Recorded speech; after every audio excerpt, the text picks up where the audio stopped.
Eridi can ciğerim, hadirin var mı? Gitti sen kilmen, dileğin var mı?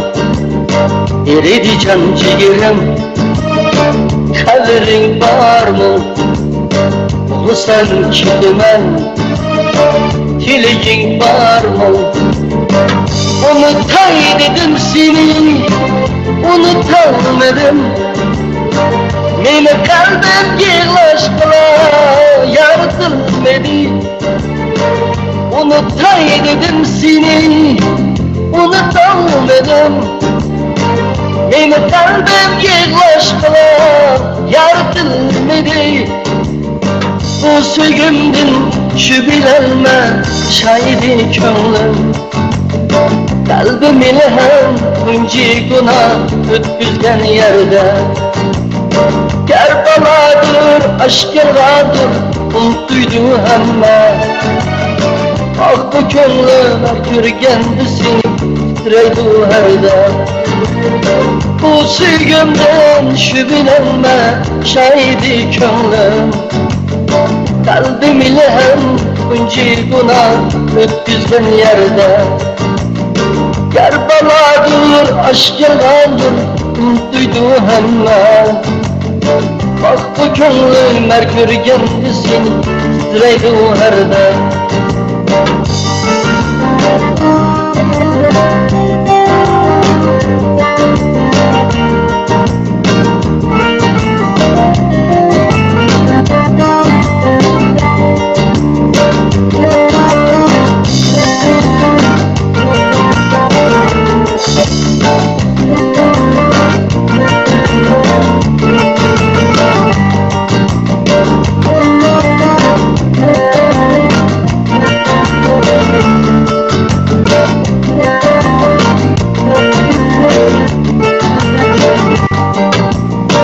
Eridi can ciğerim, kaderin var mı?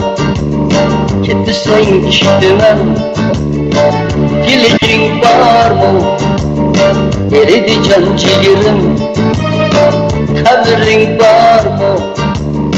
Ulu sen kilmen, dileğin var mı? Unutay dedim seni, unutamadım. Benim kalbim yığlaşkıla yaratılmadı. Unutay dedim seni, unutamadım.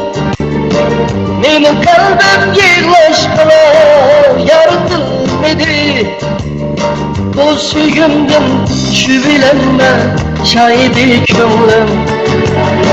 Kalbim ile bunca günah ötküzgen yerde. Kerbaladır, aşk yıllardır unuttuydu hemme.